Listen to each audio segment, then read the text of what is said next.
Alrighty, there we go, somewhere on the screen. Perfect. All right, I always end up way out of focus. All right, hello everyone, and welcome back. It is May. I have no idea how it is May, but it is May, and we are here once again with another episode of the Baldman Games Presents Chat About, and we are once again chatting about one of our favorite topics recently, called Netherdeep. And I'm super excited today. I have another one of the designers on. We're going to talk to James today about Call of the Netherdeep, how it's been going with organized play, which I know James is super excited to hear about. So if you're hanging out in chat and you've had a chance to play some of this at our virtual D&D weekends, definitely chime in and let us know how that experience has been for you, because I haven't been able to sit at every single table, surprisingly. Um, I don't know the clone spell. Do you know the clone spell, James? Oh no, I wish. Make my working day a lot easier. Yeah, I don't know wish either. I would wish for that. I gotta, take some more levels, obviously. But yeah, thank you so much for being on the show today. For people who might not know you, aside from that little introduction that you work on the book, do you want to tell people about yourself a little? Sure. Well, Jenny, first of all, thanks for having me on. It's great to talk to you, and I don't have the opportunity to do it nearly enough. My name is James Haeck. I am the one of the lead designers on Critical Role Call of the Netherdeep, and I've done work on a bunch of other books for Wizards, including Explorer's Guide to Wildemount and Waterdeep Dragon Heist.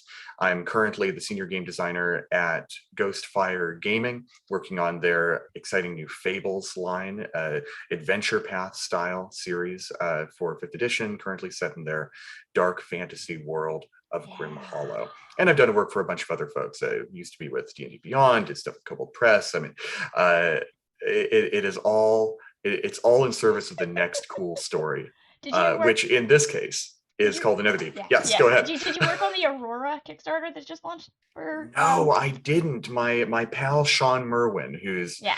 the other senior game designer over at Ghostfire Gaming, is the mastermind behind all of that. And I've just been sort of looking on with fanish glee Yes. as in the Ghostfire Slack, we see things like the 12-inch tall dragon miniature that like uses a giant that it's just killed as its base. Like, so I'll see that like a day or two before it goes live, and I'm just like, it's so Nice. cool. I And haven't. I'm Yeah. I haven't done any Ghostfire stuff yet, so I'm only living vicariously through my partner, Alan Patrick, and Sean, of course, who shares. And yeah, no, I'm so excited for you. I was thrilled when I saw that you got picked up by Ghostfire. It was a wonderful acquisition on their part. How smart of them. Thank Um, you. Yeah, that the beginning of that job and the beginning of the Fables line kind of overlapped with the very end of Call of the Netherdeep. So all of this we're talking about right now is kind of one time period in my brain. yes, it has been. Well, uh, the development cycle of some of these things is rather slow, so it was a rather hectic time in your life. Though not to say it isn't now, but I can't disclose the level of Been hectic. busy, but it's a good kind of busy. It's the kind of Yes. busy that comes from having a lot of cool ideas to put on paper and having the opportunity to work with a lot of incredible people. Yeah. Yeah. All right. Well then, so let's kind of get into it then. As, I was gonna say the meat and potatoes again. I don't. It's in my brain. The meat and potatoes, as it were. So Call of the Nether Deep. So this Yes. is a very narrative, driven book, as is all of Critical Role stuff, right? So I didn't know anything about Critical Role really until a couple of months ago when we did a little stream and one of these, and I started with two BMG super fans of Critical Role, and they educated me. And then last month I had on Latia and Hannah and Sadie, and I got educated some more. And the more I know, the more I'm excited because I love story. Yes, one of our main goals for Call of the Netherdeep was to somehow walk the tightrope of really giving people who love Critical Role an authentic, very fundamental Critical Role experience, one that would make them feel this is a Critical Role adventure. This isn't just an adventure set in Exandria. It's not just a sort of rehash of fan service that we've seen before. This is a new story that has all of the soul of Critical Role in it, from people who've worked on it, from people influenced from Mac directly, stories that draw from ideas that he has that he can't work into his campaigns otherwise, and from me, who's done a ton of Critical Role stuff before, from Mac and Latia, who for them some of their first jobs in writing RPGs was with me at D&D Beyond, doing content for the release of Explorer's Guide to Wildmount. Yes. And it had a team of people who loved Critical Role on it. And so one half of the equation is make it a love letter to Critical Role, make it feel totally contiguous with everything that's come before it. But on the other hand, for people like you, Jenny, who love D&D but don't know Critical Role as a property, as a world, as a set of characters, as a storytelling philosophy. There was just too much by the time I knew it was a thing. It was Yeah, overwhelming. yeah. Oh, totally. I totally get it. Hell, I don't watch Critical Role live week to week. There's so much. I love the show, but I can only catch up on it when I have the time to do so. And for 3 to 4 hours of D&D a week is I can only set that aside for my home game. I can't set it aside for someone else's. Right. And I think though, like you said there, it's a new story. It has that feel. And I think that's an important aspect that helps those people like me not feel like they're coming in and need to know every single detail of lore about those campaigns, because this is kind of a parallel story in that universe where those people are off doing their thing and you're over here in the same world, but like their story is not necessarily important to this one. Mm. So I like that because it makes it feel less overwhelming. And I know that was another thing that some other people that I talked to about, and uh, Dear Girl on Twitch here says the same thing, same boat. It's just a lot.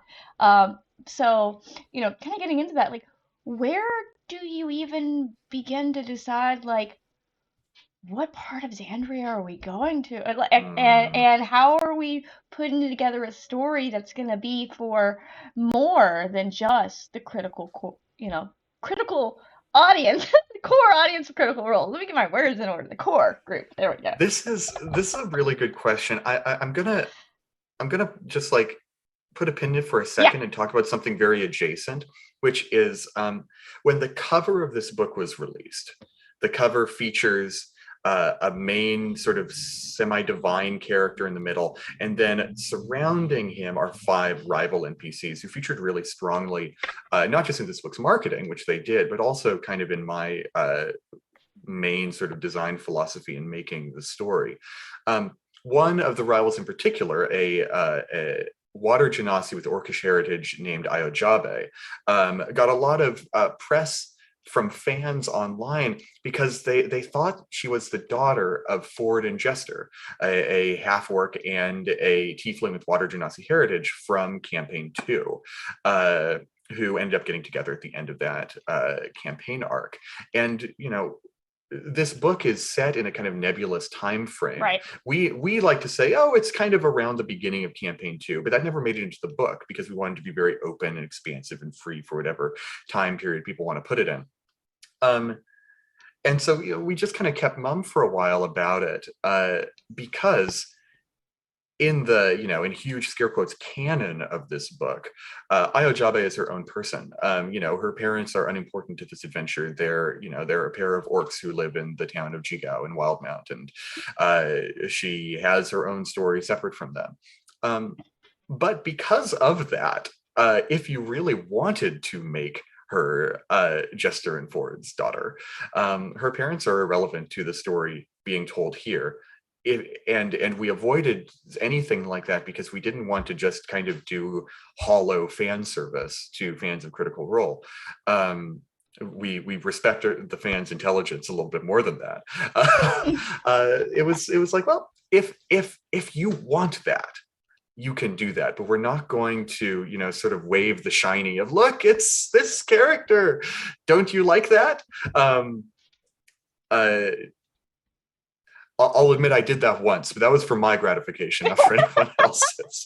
Well, We can talk about that later. Anyway, you asked a question, and I want to come back to that about where in Exandria we would set this, why we chose what we chose, what made those decisions important to us as designers, and we chose to set this campaign in two places. It's a somewhat globe-trotting uh, hmm campaign, which in and of itself is true to the spirit of Critical Role. In campaign one, especially, they were going all over Exandria over the course of, just, level 10 to level 20. They were going from Taldore to Isilra, to Wildmount, to islands not even on any of those main continents. They were going to the other planes. They were going all over the I place. And know. that feels very Critical Role. So we wanted to get that sort of broad Exandrian feel. And the other main reason why we chose the places we did, first in the wastes of Xhorhas on Wildmount, and two, the city of Ank'Harel in Marquette, were related to where the current campaigns of Critical Role were going on. Campaign 2 was just wrapping up, took place very much in Wildmount. It was a familiar setting, hmm so the people who kind of sort of knew Critical Role or who really loved the Wildmount setting could have an anchor to ground them. And then Marquette is the setting of the brand new Critical Role campaign, Campaign 3, happening right now. And we wanted to, one, give a little bit of a teaser as to what they might expect going into that campaign, but also for it to be a familiar locale for people whose start with Critical Role was in Campaign 3. And ultimately, those two types of people who are fans of Critical Role, who started in one campaign or another, were the people who we wanted to appeal to with these starting locations. For someone like you, Jenny, who's never been super into Critical Role, we could have chosen any location Yeah. as long as it was cool and exciting. And so we did our best to choose locations that were cool and exciting and also familiar to people who would be familiar with that sort of thing. And I absolutely loved, like, so you start there in Jigal, right? Is pronounced that right? Mm-hmm. At the Mm-hmm. festival time. And so you had me from the very beginning, with the first piece of art there in that chapter. And I'm gonna get it on screen here, which is gonna promptly cover like half the Yes. other stuff, everybody. So, uh, the little kids in the pie. Yes, this is exemplary of the sort of chaotic delight that is some of these border towns in the wastes of Xhorhas. Goblinoids, orcish people, even minotaurs, drow, all sorts of characters in Xhorhas that aren't of the typical sort of human, dwarf, elf, halfling variety that you see represented in the player's handbook. Xhorhas was, we chose it as our starting location also because it was really important to Matt that this adventure involve humanoid characters that weren't your typical elves, dwarves, humans. hmm Um, just because that's something that he really wanted to play with, but wasn't really able to do in any of the Critical Role campaigns so far. Um, and now, of course, if you're playing this adventure, there are plenty of humans, elves, and dwarves in Xhorhas. There are human nomads who wander the plains. There are dark elves who are one of the sort of majority species in that realm. But also, just like in any other D&D civilization, just because the demographics say one thing doesn't mean that there's not a reason for someone of a race that is uncommon in that region hmm to be there. I can totally see a case for a Dwendalian Empire human who is far across the mountains from Xhorhas, miles and miles and miles away, to have a reason to be in Chico. Maybe they're an imperial defector. Maybe their parents were travelers who were captured in a raid, and then were able to earn their freedom and settle down in a town. They had a child, and that's why you're there. I mean, there's so many reasons for you to be where you are. But we wanted to really encourage play with some of the cool, unusual, atypical to, normal D&D stuff that we already have baked into this world and just Hmm. run with it. And I absolutely you love that. We start out and we're like, we've got this just breadth of people here: warriors, athletes, artists, arcanists, merchants, children stealing pies who are clearly future athletes. Um, and I absolutely love it. So, really sets the scene great. And then you get off to a great start. You meet the rivals pretty early on. And I love that, especially in like an organized play kind of thing, because the rivals become this kind of piece that ties everything together, right? So you've got your people from your various tables that you've played with. So you're all part of one large globe spanning adventuring party at this point in time, organized play wise, right? And, you know, you come in and despite whatever experiences you've had at your tables, like, right, the rivals are the rivals. They are who they are. They have their own personalities and like your experience with any of them kind of, lets the other players know like, okay, so these we interact with the same people here and we do this thing and that's fine because you weren't with them at that point in time, but they can kind of, fill you in on like how that went down, Mm. and things like that. And even especially if you're skipping around, because that's the thing about organized play, you don't necessarily get to play a whole thing in order. We're adults, we don't have time. I don't have free time. What is that? And so, I think that kind of setting it up at the very beginning with like this is going to be a varied world. There's so many different things. There's no like right way to do any of this. Kind of a very, I don't know, free form attitude, if not, Mm. so much like it's not exactly a sandbox adventure, which is good in my opinion. Because too sandboxy for organized play and you don't know what to do. You don't know where to go. Mm. You just without direction, everything tends to just become, like a sand pit. Well, I'm sure the rivals serve you well in that capacity. The Yes. rivals have a sort of multifarious Yeah. purpose in this adventure. I've talked a lot about them, but I am eager to talk about them always. Uh, because from that perspective, the rivals are kind of a sort of cattle prod at your back to constantly be driving forward up until the point where you reach the city of Ank'Harel, and then the tension kind of drops a little bit as a sort of mid adventure breather. But all throughout the first part of the adventure, if you are not pursuing the main goal of the story, then the rivals are. And if you are competitive, which we encourage you to be with that festival at the very beginning, if you're competitive, you will want to be the one who's winning over them. If you have made friends with them, then you want to be there on the adventure. And if you're just greedy, then we even drop some seeds in there being like the thing that the rivals have, you didn't get it, is probably worth thousands of gold pieces on market. So you would do well to get it from them. Yeah, yeah. Um, You got the little it's not really a sidebar, but the how to do what the friendly or indifferent to hostile and the different kind of ways you can push people forward with that.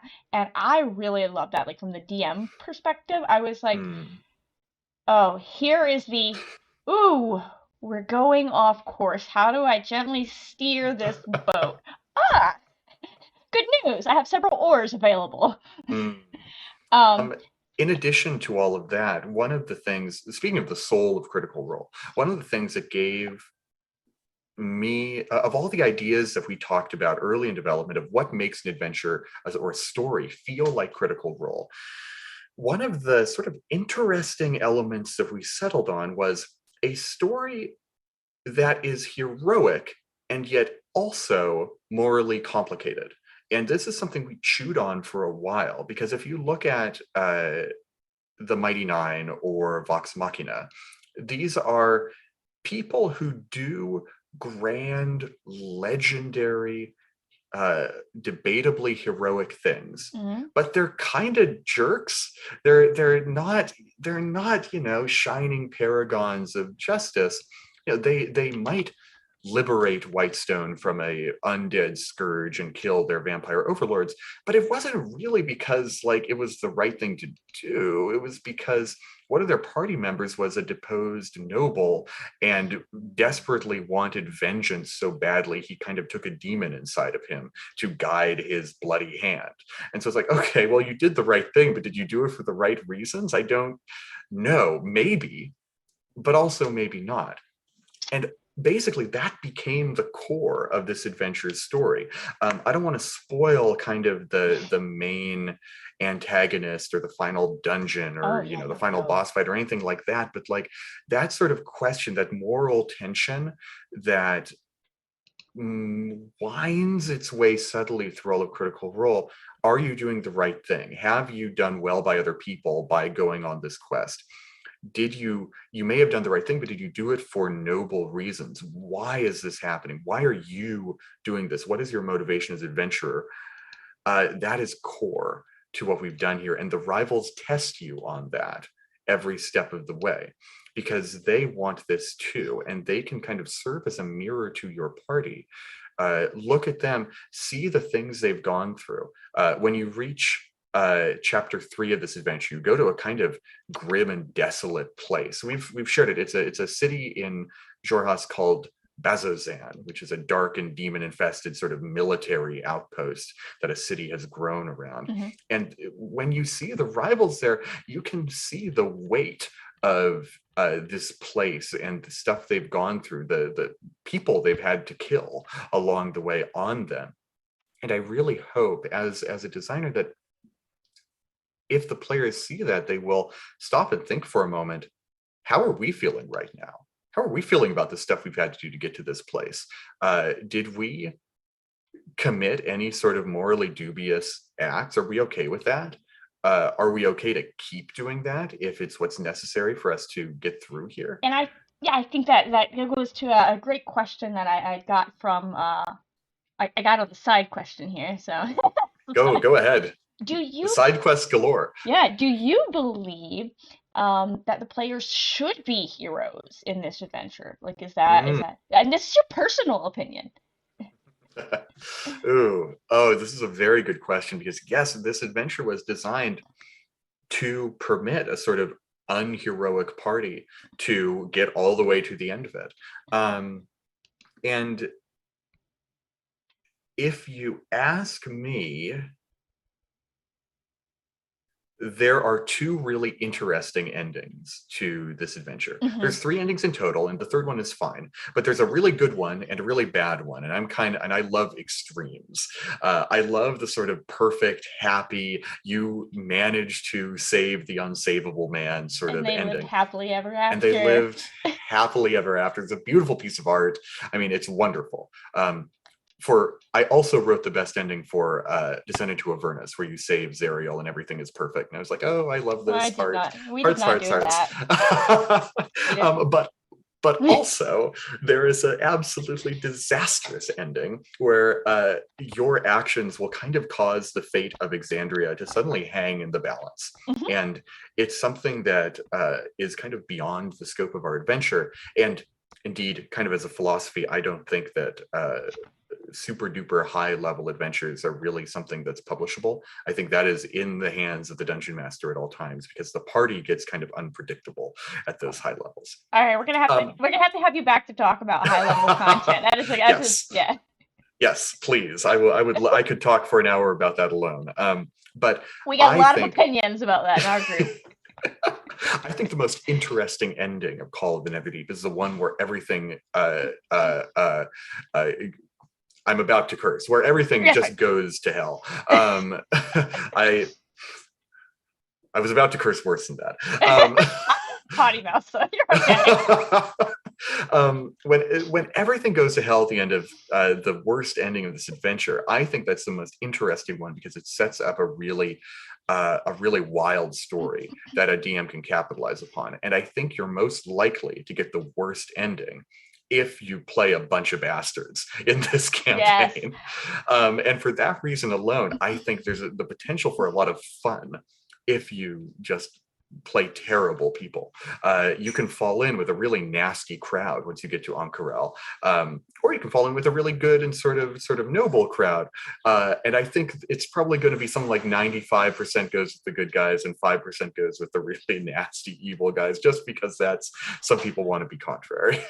I mean, I really like to, like, at the very end of it, you've got the, what becomes of everyone, and, like, Mm-hmm. you've achieved some measure of renown or infamy, as the Mm-hmm. case may be, and your reputation precedes you. I don't know if that's good, that's bad. I don't know. It depends on your perspective as a, player character there. And you get, like, possibility of getting these names that you're known throughout the realms. And, Mm. like, some of them are great, right? Like, the Redeemers. Others, you know, maybe, I don't know. It depends on how your character feels as a person. Maybe they'll roll some of the others as a badge of honor as well. But some of them definitely feel like some of those titles that you can get in MMOs where you're like, oh, I have to do something to get rid of this one. I I think that truly less than 5% of all people who play this adventure will stumble into the really nasty ending or ally themselves with the evil faction. But it was really important to me To have the that we option. put those options in there, even if they go wildly underutilized, just because I know that someone will want to. And there's always a balance as a game designer of how willing are you to kind of indulge the edge cases, because truly the most bang for your buck, or the most bang for like your working time, is to do stuff that most people will see. But the most fun parts as a player are when you do something absolutely off the wall, unexpected, and the DM isn't scrambling to like improvise some solution. It's like, oh, I was prepared for this. I had a feeling you were going to do something like this. And yes, you will be rewarded in your own twisted way for following this path. Yes. And so, yeah. So changing gears just a smidge, and I'll Please. get to my next side question in a moment. Don't worry, secret person. I've got your question. So, in order to fit this in for organized play, I know that's something that you're super curious about, right? We Hmm. have to fit it in through manageable 4-hour chunks. Hmm. Every DM is different. Every group is different. How does one do that, right? So, one of the things that we do, so we've gotten 4 parts so far that we've been offering. So the first part, this one's gonna make a lot of sense to you. Part one is a fateful competition, right? So you go through the whole first bit there, doing all of that, and like that's pretty easy to time manage.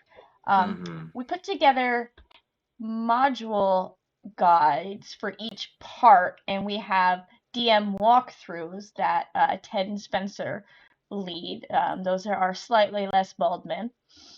Um, they're not the Baldman, everyone, but they function in admin capacities and have Hmm. so much to do with the virtual D&D weekends that I feel like this whole thing would come crashing down without them.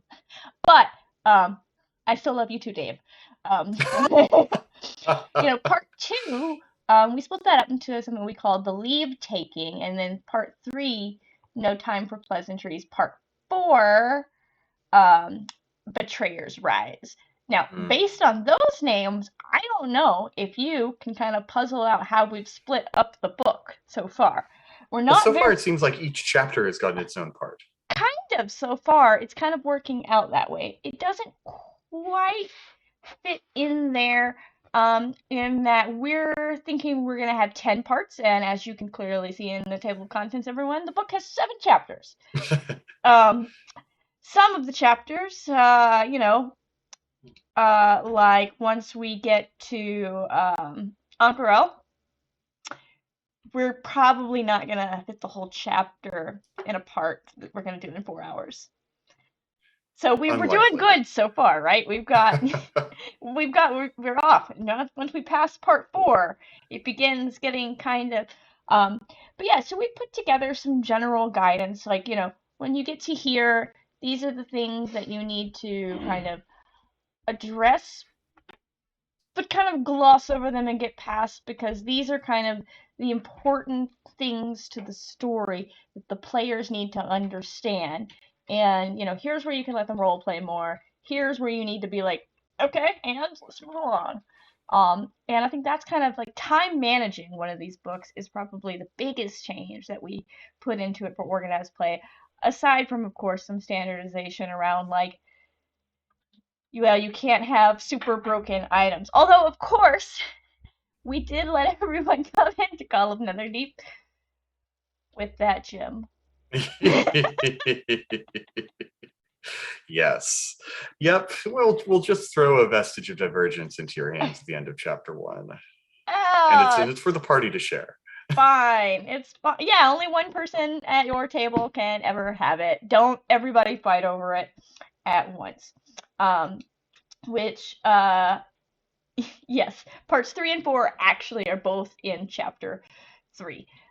We haven't quite gotten to chapter 4 yet. Which goes to the right, next one. Yes, chapter 3 is kind of split between Bezazan and the Betrothed Ascension. Mm-hmm. That's correct. Mm-hmm. Which kind of goes into, like the next one. What do you, as a designer here, want those AL players who are used to that more structured thing, more, here's a 4-hour module. I mean, you've written some smaller modules, for the DM's Guild and stuff like that. You know how much more strict you have to be with something like that. What do you want them to feel that you don't feel is like something that you typically get in an AL adventure? So, one of your so you wrote for season 7. Yeah, you did season 7. I did. What's it called? Dinosaurs. Fire, Ash, and Ruin, I think. Or something. It's a high-level adventure set in a volcano full of demons. Oh yeah, you had Yeah. to. We had a couple of rooms of flying. It really kind of broke the beginning of that one. Ah, very nice, very nice. I mean, that's kind of the thing, is with these heavily structured adventures. I don't play AL much. I don't write for AL much, and so this is a very interesting sort of like window into a world that I'm not much a part of. And in a D&D game that I would run at home, I would have several sort of like story beats that I want to hit and encounters that I'm ready to run. But I would never feel like, I'm gonna go long on time, or I'm not gonna have enough time. The players have, used their brooms of flying and skip this thing. I don't know what I'm gonna do now. I would always just find room to either extend an encounter or to add an additional opportunity to role play or something like that, or honestly just end the session early because the characters have accomplished what they wanted to. Whereas in an AL context, I feel like because it's a discrete bite of game, that the people had better get their time's worth. And the design has to be incredibly tight so that you can, so that's trivializing encounters isn't very much of a big deal. I ran into a lot of people who were able to trivialize encounters in that AL adventure I wrote because it's not the world I'm used to. It's just like, oh my gosh, rewrites are needed. Don't worry, every AL author has been there. You did what? I never thought about that. Let me write that down. You summoned a planetar and that did everything for you? Welcome to Why We Don't Write Tier 4. What is that insider? Little chat. Welcome to Why James and I are like, no thank you. And so when it comes to an adventure like Call of the Netherdeep, um, the way I write something like this is very much intended for people to take their time and explore their characters, and maybe even more importantly, the relationships between their character and other characters, whether that's in their party or NPCs or something like that, Mm-hmm. so that when the very sort of hard-coded encounter design has been uh, completed, or failed, if the case may be, as there is often the possibility for that in this adventure. Um, when they get to the end of it, uh, there's a lot of socializing to do. There's a lot of exploring of one's Yes. own character to do. Like, for example, in Uncarel, uh, each one of the factions the characters can join has a story path of missions that can be accomplished in order to fulfill their objectives. And my thought process going through that was probably the characters, unless they're extremely, extremely dedicated, will only go through maybe one of those five in a single session. And that might be because their session is only 2 hours long and they just kind of gun through the whole thing. Or their session might be 4 hours long and they'll spend half of it on that and the other half using all of that meaty Encarel gazetteer material that we put into the book to just kind of explore, and the DM will kind of improvise some encounters or come up with a shopping montage for when they go to one of the shops we've detailed in the Suncut Bazaar, or maybe they'll go gamble in the casino in ways that we just couldn't have And predicted. shopping is a thing, a big thing in Critical Role. It certainly is, much to Travis's chagrin. Yes. um, and so when you say we're going to break this down into 4-hour chunks, that that is a blistering pace. And Well, so and not to say it's a bad thing, but no. it's a pace I'm not used to in any way. Yeah. So we've tentatively planned, and I'm pretty sure we're probably going to stick to it, to break this into 10 chunks, right? So that's Mm-hmm. roughly 40 Mm-hmm. hours, plus or, well, not minus, most likely plus a couple of hours for people who are going to run slightly over each one. I mean, there could be groups that are minus a couple of hours on that. Who knows? Mm-hmm. Um, so, roughly 40 hours, 45 tops, really, to do this book. Like, uh, I mean, I know from experience that almost any of the books can be done without missing any of the critical story in that amount of time. My friends Paige and Ben Lightman have not recently, but prior to the pandemic, they did a weekend, Storm King's Thunder weekend, down in Atlanta, where they got Wow. groups together, like a little mini con, and they all sat down and ran through the entire book in a weekend. Wow. That is impressive. That is incredible. Like 3 days, so 8 hours, 12 hours, and 12 hours. Damn. That is intense. I would love to be a part of something like that, just to experience being absolutely wrapped up in D&D for that much time Yeah. over a weekend. So that, everyone who is good at math, real quick, is slightly less time than we've allocated for this. Now, obviously, when you're doing something like that, you have to come up with these plans, which is exactly what, the admin team of Baldman is doing. For someone has to read the book, really read the book, and then read it again.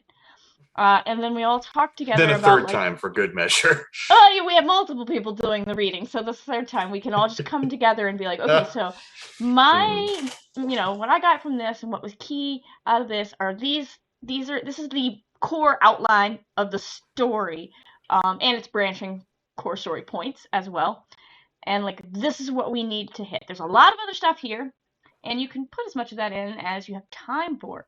But as long as these, A through Z are hit, the players aren't going to feel like they were cheated of any of the core story, which is the trick, really, when you're doing any of this for, organized play where you don't, I mean, you can do this organized play with your home group, and then do it at your own pace. But when you're doing it, come and go with potential new friends from your worldwide adventuring party coming in on loan every week, then it's important for the DMs to have some kind of semblance of like, all right, so, like we've broken down chapter 3 into 2 parts. And in that, we know like in these 4 hours, do these things and spend some time wandering the markets. Do these things and spend some more time getting to know the rivals. Because, up at that point, like, we're still very much in the getting to know you phase. As we're getting ready to head off to Ankara. Like curious in a situation like that where the party, its members are changeable, how the jewel of 3 prayers is handled in that, because the intention for the jewel is always for it to be something that's passed around throughout the party. It's something whose benefits can benefit everyone in the party, and whoever wants to be sort of the jewel holder can be it. And so, it pretty much just ends up being a jewel at the table. Yeah, so if someone is ever really possessive of it, right, and like they're the jewel holder and they've come from their group and they're the one who has the jewel, and they encounter another person who is also kind of like the this, jewel like, well, holder, but I've always been the ring bearer, that sort of thing. well, Like, I mean, that conflict must be managed somehow. fortunately, we are role players. We have the tried and true method of making decisions that has gone back millennia now. We roll for it. Yeah, there you go. I like that a lot. And the odds are it's the players who will have control of the jewel, even though there's the possibility for the rivals to have it. This sort of when an adventure's branching path makes me wonder about how well it works in Adventurers League, because I would be very interested to see sort of whose version of events is true. If someone comes from a party where they had the jewel, but then they enter into a game where against where the odds, most of the rest of the party did not. Then, like, right, I'm hearing you say you had the jewel, but that sounds like rumors. And Ted is typing to me. He has a thought on the matter. This is such an interesting thing to me. It's totally out of my area of expertise. So we have developed like some trackers and stuff to help with stuff like that. So players should be tracking the various story points and things that they're doing. And yeah, like I said, the jewel is a story item. So if anyone has unlocked it, it's just assumed to be at the table. That's how story items work in Adventures League. But as they split up, right? So you sit down at your con, and you've got your group of 5 people who've been playing this, but they never played it all together, which we're probably experiencing some this weekend. And you've got your little, going forward from this weekend, we're going to be kind of getting into the point of the story where the factions do split. And so we'll have to do kind of at the beginning, the DM gets a little, all right, so, everyone PM me real quick. What have you got on your tracker for this point? All right, majority went, but yeah, so we do also have some plans to split it up, right? So that for this particular one, like you say, it is a very important decision, right? So we're trying something totally new that we're going to split it up into like part 6 faction A, part 6 faction B, part 6 faction C. Totally separate tables to the faction. This could be a complete shit show. We don't know. But you must experiment. Yeah, how will we know if we don't try? Very interesting. That's cool. So yeah, so do that, kind of, all right, everybody, you've been tracking it on your logs. If your log says this, make sure you get a table that's flagged with this. And then we imagine there'll be some people who don't read, and they'll sit down at their table, and we'll have to do some last minute, oh, you should be at a table for faction B. Let's just see if we could just move you over here real quick. Interesting. That's cool. And it's good that the faction story tracks are sort of even. right? It's not like Consortium Vermilion Dream has like 6 events and Cobalt Soul has 4 events. It's like, oh no, how do you? No, they all have 5 events and they go like this. And they may be different story elements, but at least they kind of mirror each other in a Now certain we're just hoping that the players split evenly, fairly evenly. Yeah, woe betide the like 2 parties who choose Consortium of Vermilion Dream. I think that those tables will be a little bit understocked, just because the Vermilion Dream are so clearly bad eggs. They're so clearly tough customers. I think at this point they're underestimating the amount of players in AL who are like, but are they really? We should go with them to find out. The allure of power may draw the AL players. No, Yeah, I'm hoping for that. I The think it events in will. the Consortium of the Million Dream story path are very cool. And if AL is the sort of hook that draws people into playing those, I think, underplayed faction quests, then I will be extremely happy. Yeah, and we have a couple people here who are like super thankful for like the branching paths, the multiple endings, because it allows a lot of that flexibility. And Mm. also, if you're the forever DM who goes through this whole thing, you can sit down with your other forever DM and play a totally different but yet the same story. Yep. So yeah. All right, we are coming near the end of our time, so I just want to get in this last question here from Yes, lightning uh, round.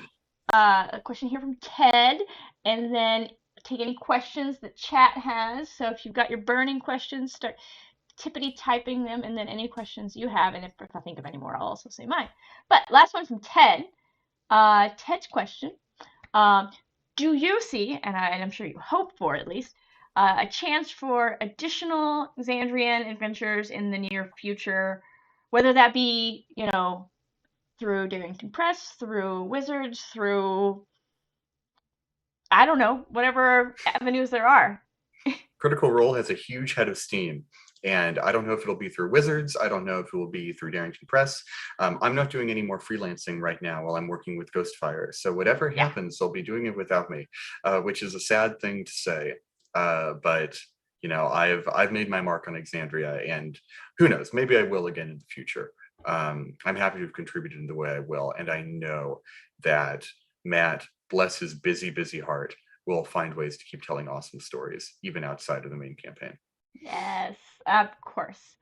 Um, Bring me the audience's questions. I will answer them as quickly as I can. oh, audience questions. Let me scroll back and make sure that I haven't missed any. Let's see. I have some people who actually just started in with AL for Oh. Critical Role stuff. Ah, So that was exciting, and that's something that we were definitely hoping to see as well. So this merging of the two worlds. And then let's see. Not really a question, more so than a comment here about they wished that there would have been the option to name the rivals like you do your Pokemon. ah. Um, well, the example given here, like a what's your 5-year-old has rival's named name? Fartface. rival Mr. Poopface was the example given. Has appeared. well, here's what I'll say to that. You You do can. have the option. Just badge your DM. Just tell your DM, I want to name the rival Poopface, and the DM will say no, or maybe they'll say yes. But that's the joy of this not being a computer game, right? Yeah, that's definitely the thing. So, like, if you and your group have settled on a nickname for one of the rivals, it's like your code name. Like, you could totally get that in. I somehow Yeah. don't feel like I feel like if you start naming them, Mr. Mrs. Mix, whatever, Poop Face, that you're gonna end up with some hostility that you may not have accounted Yeah. for. Your players, their characters can name the rivals whatever they want to. Yeah. Alrighty. So do you have any final thoughts that you want to leave everyone with about this book? About what you hope to see, or other questions that you have from them that we can get their answers to later. Man, I better think of something. Otherwise, we'll be ending this on Mr. Poopface. No, don't worry. We're gonna end it on my announcements. Okay, perfect. I will say, these rivals were inspired in huge part by, uh, and I wonder if he even remembers this, by a part of an adventure masterminded by Chris Perkins from the third edition era called The Shackled City, one of the first, if not the first, 1 to 20 adventure path published for D&D ever, before Paizo did their stuff in the Yeah. magazines, before anything now. And there is one episode in there where a rival adventuring party gets your goat. And I love the idea so much that it needed to be a core element of this adventure. God, I am a huge fan of rival adventuring parties. At this point, I've talked about this adventure so much that I'm sorry anyone who doesn't know. Had a chance to kind of write one into a Dreams of the Red Wizards adventure that I did back when Dreams of the Red Wizards 04. So now that 20 is out, that's ages ago. At the end of it, you encounter a rival adventuring party who is searching for the same thing that you are searching for. There are stat blocks for them, or if you play it using the author's guidance, you collect your characters' sheets and they play versus their evil twins. Very cool. It's very nice of you to have collected all of these magic items. These are certainly going to help me. So I have always had, a spot for like you've got this rival party, and whether or not they're your evil twins or not, like they know you. They've been studying you. You don't know necessarily that they know you and they've been studying you, but they know your tricks. You're not gonna get a fast one past them. Like, and that's something that I love about the idea of rivals is that like they're not just some random throwaway, enemy or ally or whatever. Like they've developed this relationship to where like they kind of know some of your tricks for the better or worse off. So, yes. On that note, instead of the other one, we shall end this. I just want to thank you again so much for being on tonight. I want to remind everyone that our charity for the month is, of course, Planned Parenthood. If you are in the Baldman Games chat right now, yep, Ted has already done the little thing to get the link there. You can donate through our Tiltify campaign. We're raising money for that through all of our streams, as well as there'll be reroll tickets available at this weekend's event. Oh my goodness, it is this weekend already. And we have a very exciting charity stream lineup, a live stream next week on the 24th. So that is Tuesday. Tuesday. So at 8 p.m., of course. Our DM for that game is going to be Katie Downey at Goblin Katie over on Twitter. She is involved in a lot of stuff, and she's phenomenal. So her, and we're gonna have a great cast as well. So I hope everyone tunes in to watch that. Should be for those of you interested, it should be like an all-film cast. So I, for one, am super stoked for that. As we're raising money for Planned Parenthood, we're gonna go all out, and we're gonna be extra. I mean, I'm always extra. I don't know if I'm gonna be on the stream, but I'll be helping with it either way. But it is gonna be so much fun. So I hope everyone tunes into that. And we've got tons of stuff available that you can still purchase tickets for. There are indeed still some tickets available if you want to buy one right now to get started on your Call of the Netherdeep journey. We do still have some seats for part one. You're going to want to start picking up part one soon, as we will eventually start phasing it out as we get further into the book. You can see our 3-month look ahead schedule always at baldman.link/3 number 3-month. All of a sudden I'm questioning that, so I can't save you here. I can't save me here either. Don't worry, Ted will save me.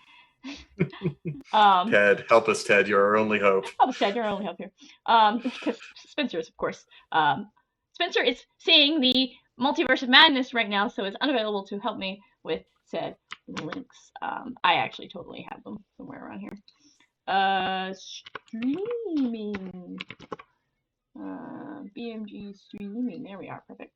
I do have the link. I'm just gonna drop all of the usual links. You can, where to buy tickets, where to follow us, all that jazz. I would read it all out, but I read it all out every month, and yeah, it is 3-month. I was right. Huzzah! Haha! Yeah. And you can subscribe to our fancy Google Calendar to just get all of this stuff right on your calendar so that you don't have to remember about it if you live and die by your Google Calendar like some people do. Yeah, it's an important. Thank you. Mm-hmm. Yes. Perfect. All right. So thank you so much, everyone, for tuning in. This will be available later if you want to watch the parts you missed. Some of you tuned in late, or share it with your friends.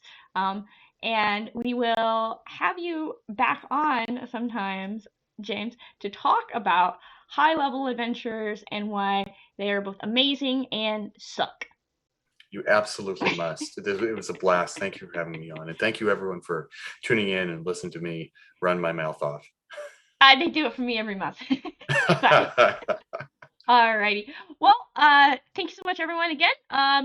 Hope you all have fun with your games this weekend, and we'll be back next Tuesday with our streamed game. Until then, good night, everyone. Peace. Buttons.